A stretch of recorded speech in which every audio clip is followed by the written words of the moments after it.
Hello everyone, welcome to Free Range Diva and thank you so much for stopping by today. I wanted to talk to you today about starting a vegetable garden. If you haven't already, if you've never done it before, great. I've got some basic advice from a little bit more than a beginner. I probably am on my 4th season of growing vegetables here at home, and April is kind of the month to really get things going, particularly if you're in part of the country that has frosts. Pretty much everyone, all frosts should be over or getting close to being over by now. There's a couple of reasons why I wanted to do this video and the one that I'm doing next afterwards, because we're going to be facing some challenges relating to food coming up. High prices at the grocery store, so next week's video is going to be about saving money at the grocery store. Do y'all remember hearing about back in during World War II, there was a movement across the country to start what they called a victory garden. Anyone that had any kind of a patch of dirt or land near their homes were growing vegetables. And this may be a good time to start a movement like that again, because federally funded programs like Meals on Wheels, which delivered food to seniors, has been defunded. Federally funded food banks have been defunded. So there are a lot of sources for food that are going to go away. And one of the many benefits of growing your own food at home is you're growing nutritious food. And if you have enough space, you can grow enough not only for you, but for other members of your community, your church groups, your neighbors, particularly if you know someone whose benefits that they received because they were low income. Many of those benefits, maybe they're questionable, so we just have to wait and see. But just to be on the safe side, think about those people in your community that perhaps could use some fresh food. And if you've got the space, it doesn't take a lot of money. It doesn't take a lot of space either if you don't have a lot of space. So yeah, let me just jump right in. So for me, I have learned, one of the big lessons I've learned over the last few years is growing things from seed is much more, not only more affordable, but it makes for healthier plants in the long run, and plants that have a much more abundant harvest than those plants that I have tried to grow from starts, where you go to the nursery and you get, like a can with, like a nice tomato plant in it. Those are called starts. And so for me, I'm not going to be doing any starts this year. Maybe a couple of cucumber plants, but otherwise everything that I have put in the ground so far and that I'm going to put into the ground, I was able to direct sow because we don't have a frost here.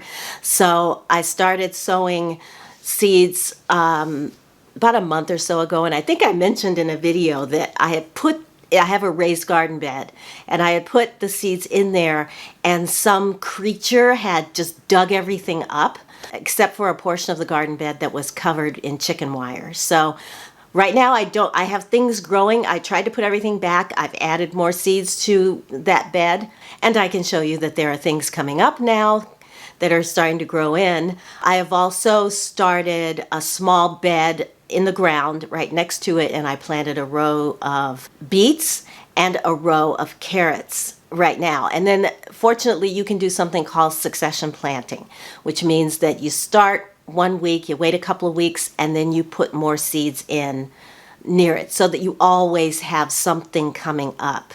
So one thing that I did want to talk to you about is obviously buying packages of seeds are much cheaper than buying starts, but there are places where you can get free seeds. For example, many local libraries have seed libraries where you can go in and check out packages of seeds. There's usually a limit on how many packages you can check out. Then when you plant those in your garden at home, and at harvest time, you harvest some seeds from your own garden, from your own plants, and then return those to the library for their seed bank. So you can do a search for something like seed libraries near me, or go to your county library website and search for the libraries that are closest to you that also have free seeds, seed libraries. So that's a resource that if you haven't thought about or didn't realize, then it's definitely worth checking out. Also, there is a place called online called Free Heirloom Seeds. They are a nonprofit. You can search for their website. It's like Free Heirloom Seeds, and they are a .org. So you can search for their site and go there, and they explain how they work in terms of, they have, first of all, they must have 300 or 400 different varieties of vegetables and plants that they carry seeds for. That's number one. They will give you 15 different packs of seeds, and they ask that you donate for the postage. So for a donation of $10, you can get 15 packs of seeds.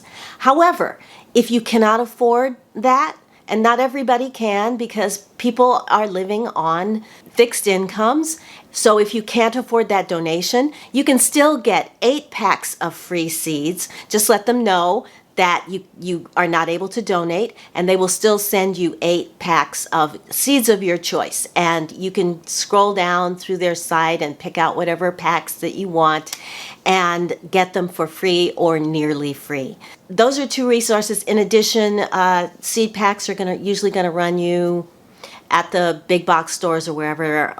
I buy them at my grocery store. My grocery store has seed packs.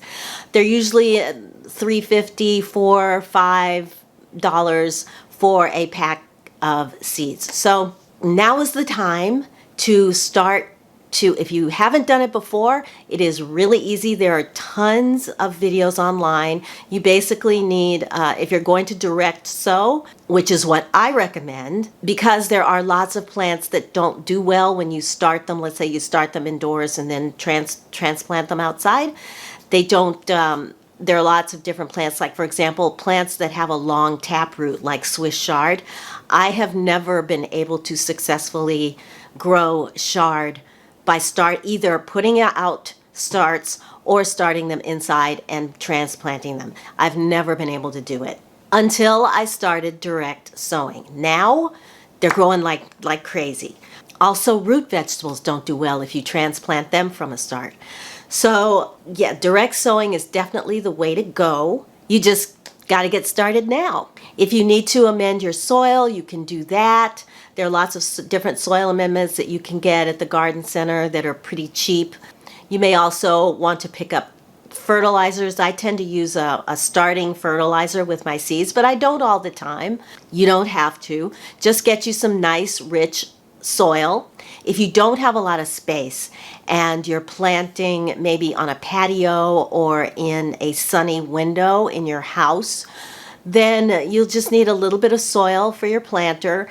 And if you've got a nice rich soil, and you can pick those up at the garden center, I almost said the garbage center, at the garden centers, and that's really all you need in containers. I saw someone on YouTube who planted her garden on her patio in Amazon boxes. She basically lined them with garbage bags and then put the soil in there, put a couple of holes in the bottom for drainage, and she was good to go. And she was able to grow a complete garden just in boxes. So it doesn't have to cost a lot. Use things that you already have when you can. For example, people have used egg containers to start their plants. Just put a little hole in the bottom of each container and you've got 12 little plants, little starts ready to go. Finally, I want to talk about something that I noticed in my neighborhood. A local church